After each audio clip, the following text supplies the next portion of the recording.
દાણીલીમડા પોલીસની વ્યાજખોર સાથે મિલીભગત કેસો. હૈદર બોક્સર અને અમન મસ્તાના દ્વારા લોકોને છરીઓ મારવાની મંજૂરી કોણે આપી? દાણીલીમડા પોલીસે ફરિયાદ લેવામાં પણ ગોલમાલ કરી કેસો.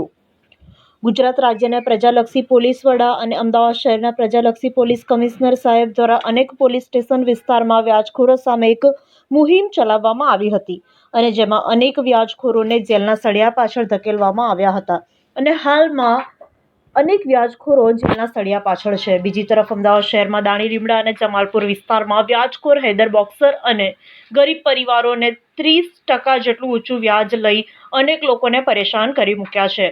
તાજેતરમાં અમદાવાદ શહેરના દાણીલીમડા વિસ્તારમાં હૈદર બોક્સર અને અમન મસ્તાના તેના સાગરીતો સાથે દાણીલીમડા વિસ્તારમાં એક રિક્ષા ચાલકના ઘરે પહોંચ્યો હતો અને રિક્ષા ચાલક અસલમભાઈ દ્વારા 25,000 રૂપિયા લઈ લીધા હતા અને જે બાદ રેગ્યુલર અસલમભાઈ વ્યાજ પર પહોંચાડતા જ હતા. પરંતુ બનાવ એવો થયો છે કે રિક્ષા ચાલક અસલમભાઈની રિક્ષા બગડી જતા તેઓ દ્વારા 3 દિવસથી વ્યાજ ન આપતા હૈદર બોક્સર અને અમન મસ્તાના સહિત વ્યાજખોરોએ અસલમભાઈના ઘરે જઈ અસલમભાઈ અને તેમની પત્ની સાથે મારઝૂડ કરવામાં આવી હતી. જે બાદ અકરમ નસરુદ્દીન કાજી દ્વારા અસલમભાઈ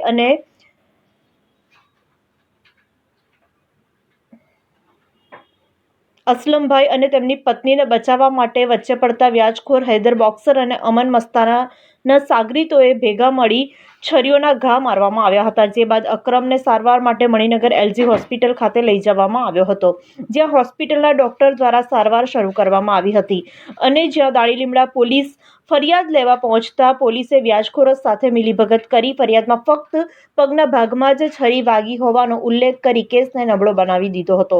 જ્યારે બીજી તરફ હોસ્પિટલ દ્વારા રિપોર્ટમાં ઉલ્લેખ કરવામાં આવ્યો છે કે કમરની ઉપરના ભાગમાં અને પગના ભાગમાં 2 જગ્યાએ છરીઓના ઘા વાગેલા છે. ત્યારે હવે દાણીલીમડા પોલીસ દ્વારા 307 મુજબનો ગુનો દાખલ ન કરી આરોપીઓને છાવરવાની કામગીરી. મારું નામ અસલમ મોહમ્મદ અયુબ છીપા છે. હું મારી મિસિસની તબિયત ખરાબ હતી એટલે હું હૈદર અલી બોક્સર રોડેથી એક ફેરી 10,000 લીધા હતા, પછી બીજી ફેરી ફરી 10,000 લીધા હતા અને પછી ત્રીજી ફેરી 5,000 લીધા હતા. એમ કરીને હું 25,000 રૂપિયા લીધા હતા. એના રોજના હું 250 રૂપિયા આપતો હતો એને. એ હમણાં સુધી ભરતો જ હતો હું. તે 2-3 દાડા મારી રિક્ષા ખરાબ થઈ ગઈ તો હું રિક્ષાના પૈસા ભરી નહીં શક્યો. તો મને ફોન આવ્યો તો મેં કીધું ભાઈ હું આટલા ટાઈમથી ભરું તો છું તો ફરી વધુ ભરી દઈશ મેં કીધું. તો પણ મને મા બહેનની ગાળ આપવા માંડ્યો और મારા સાથે બહુ ગલત વર્તાવ કર્યો. और હું કીધું ભાઈ મારી મિસીસે પણ કીધું કે ભાઈ આવું ના કર, અમે પૈસા આપી દઈશું તો આવું ના ચાલે. આમ કરીને મારા ઘરે આવ્યો. 5-6 જણા મળીને હું ઘરે આવ્યા અને ઘરે આવીને હું નીચે આવીને ઊભો રહ્યો એટલે આવીને બધા 5-6 જણા આવ્યા, છરીઓ વળીઓ વડે લઈને આવ્યા, બધું હુમલો કર્યું મારા ઉપર અને મને મારી મિસીસને ધક્કો માર્યો.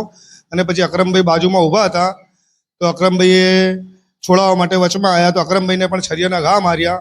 और વ્યાજનું ષડયંત્ર સમજ લો, વ્યાજ માટે મને બહુ હેરાન કરે છે સાહેબ. હું એટલો ત્રાસી ગયો છું કે શું કરું સાહેબ, મને કંઈ સમજ નહીં પડતી. और હું દાણીલીમડા પોલીસ સ્ટેશનમાં પણ ગયો, એ મારી ફરિયાદ લેતા નથી और વ્યાજની ફરિયાદ કોઈ લેતું જ નથી, વ્યાજનો કોઈ ઉલ્લેખ જ નથી. હું બધી ઠिकाણે જઈને આવ્યો છું, શાહીબાગ પણ ગયો, ગાંધીનગર પણ ગયો, પણ વ્યાજનો કોઈ ઉલ્લેખ નથી. શી ખબર શી છે સાહેબ, મારી કોઈ સાંભળતું જ નથી સાહેબ. મેં કીધું હું 30% વ્યાજ ભરતો હતો, 25,000 રૂપિયા લીધા હતા અને હર મહિને 7,500 રૂપિયા એમને ભરતો હતો. પણ તે બાવજૂદ બી પણ મારી કંઈ સાંભળી નહીં. હું રિક્ષા ચલાવું છું અને મને ફરવાનો ડર છે, એના બાવજૂદ બી આટલી બધી મગજમારી થઈ તો પણ મને મારી નાખવાની ધમકી આપે છે. તને એમ અસલમને તમે મારી જ કાઢીશું, એનું તો મર્ડર જ છે કે અમે નહીં મારીશું તો કોઈ ભૈયાઓ જોડેથી મરાવી દઈશે. આમ કરીને મને ધમકીઓ આપે છે અને હજી પણ આમ જ કહે છે કે પૈસાની તો મર્ડર કરવામાં આવશે અને વ્યાજનું તો કોઈ ઉલ્લેખ જ નથી સાહેબ. એટલે હું આમ કહેવા માગું છું, હર્ષ સંઘવી સાહેબને કહેવા માગું છું, સાહેબ હર્ષ સંઘવી સાહેબ મને ન્યાય અપાવો, તમારી મહેરબાની. આ વ્યાજખોરોનો બહુ ત્રાસ છે और વ્યાજખોરોનો બહુ એટલે બહુ જ ત્રાસ છે સાહેબ. અમે બહુ પરેશાન છીએ और छिपा सोसाइटीને આવું નહીં, મારી જોડે 10-20 ગવાહો પણ છે તો પણ પોલીસ મારી વાત જ નહીં સાંભળતી સાહેબ. और વ્યાજનું કોઈ ઉલ્લેખ જ નથી, વ્યાજની કોઈ ફરિયાદ જ નહીં લેતું સાહેબ મારી. એટલે જે બને સંઘવી સાહેબ તમે કહો, મને નરમ વિનંતી કરું છું, હું તમારી જોડેથી હાથ જોડીને નરમ વિનંતી કરું છું સાહેબ, મને ન્યાય અપાવો. તમારો મને સરકારશ્રી ઉપર ભરોસો છે और સરકાર ઉપર જ ભરોસો છે મને, કેમ કે બીજા બધા મને કોઈ ઉપર ભરોસો નથી સાહેબ. और મને બહુ મારા ઘરમાં સમજ લો ખાવા માટે પણ પાપા છે પણ કંઈ સમજતું નહીં. અમે કેવી રીતે કરીને પૈસા આપીએ છીએ તો પણ અમને ઘરે રાતે 2-2, 3-3 વાગે આવે છે અને અમને ધાક ધમકીઓ આપે છે સાહેબ. અને હજી પણ ધમકીઓ કમ થઈ નથી સાહેબ, આટલું બધું થતાં પણ સાહેબ. અકરમ નસરુદ્દીન કાજી. અસલમભાઈના ત્યાં જે બનાવ બન્યો હતો એ બાબતે શું કહેવું છે? અસલમભાઈના ત્યાં ઝઘડો થતો હતો. હું ઘરેથી 12 વાગ્યા દૂધની થેલી લેવા નીકળ્યો હતો, તો ત્યાં મગજમારી હતી તો એમને મારતા હતા, તો આમ બૂમા પાડતા હતા બચાવ બચાવ. તો હું બીચમાં એમની લેડીઝને ધક્કો મારી દીધો, તો હું બીચમાં પડ્યો. મને રહેવા દો, નહીં મારો. તો મારી ગરદન પકડીને એમ કહે છે કે બોલે તું બીચમાં પડશે તો તને જાનથી મારી નાખીશ, ને અહીંયા બોલે કોઈ નથી, બોલે હું અમે જ લોક છે, બોલે તને મારી નાખીશ बोले. तो मेरा भाई रहने दो करके इन्होंने एकदम से यहाँ पे छुरी मार दी. हैदर अली बॉक्सर ने मेरे को पकड़ के रखा था, ने वो दूसरा मस्तान करके अमन मस्तान करके उनने मेरे को पेट में छुरी मारी, ने पैर पे छुरी मारी. ने फिर वहाँ पे मैं दवाखाने में गया, तो दवाखाने में मैं एडमिट था 4 दिन. तो 4 दिन के बाद फिर मेरे को खबर पड़ी कि ये पेट में बहुत ज़्यादा लगे लिया. तो इसमें पुलिस वालों ने कोई कागज़ हमको दिया नहीं है कि यहाँ पे लगे लिए, ऐसा कोई उल्लेख उन लोगों ने करा नहीं है. खाली पैर का नाम लिया ने पैर में लगे लिए, ये खबर पड़ी है खाली. મારું નામ શોએબ ઇનુસભાઈ ચીપા છે. મારી બી આ ભાઈના જોડે બોક્સર હેધર બોક્સર જોડે રિક્ષા પડી છે. તો હું પહેલાં બી મારા રિક્ષાની બાબતે મારે પહેલાં બી રિક્ષા લઈ ગયો હતો, તો દાણીમના પોલીસ સ્ટેશનમાં ફરિયાદી કરી હતી કે ભાઈ આ મારી. તો દાણીમના પોલીસ સ્ટેશનમાંથી મને આમ કહી દીધું કે જે જવા દે, તું ઝઘડા ના કર, આમ કે તારો પતાવી દે. તમે કહો વાંધો નહીં, ચલો તમે પતાવી દો. તો મને કીધું કે બોલે ચાલ તું બોલે કેવી રીતે પૈસા હાલશે, તો આપણે 25,000 રૂપિયા હાલવાના હતા.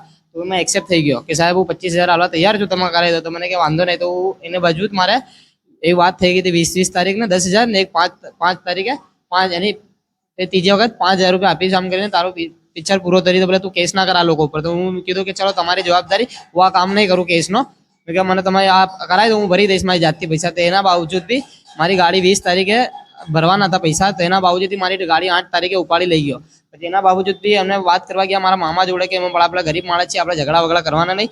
તો આપણે વાત કરવા ગયા મારા મામા જોડે કે ભાઈ મારા તો કે મેં આ ગાડીની વાત કરી લે 25,000 એના તું તારા હિસાબથી લઈ જા. તો મારા મામા ગયા લોકોના જોડે, તો મારા મામાને કહે છે કે ભાઈ 70,000 લાવે, 60,000 લાવે. તો મારા જોડે લખાણ છે, એ છે, બધું છે કે હવે તને બતાવીશ ને તને બી મારીશ ને. મને પછી આવી મને બી ધમકી આપતો હતો ને. બી હમણાં સુધી મારી રિક્ષા એના જોડે પડી છે, 99 16 નંબરની રિક્ષા છે.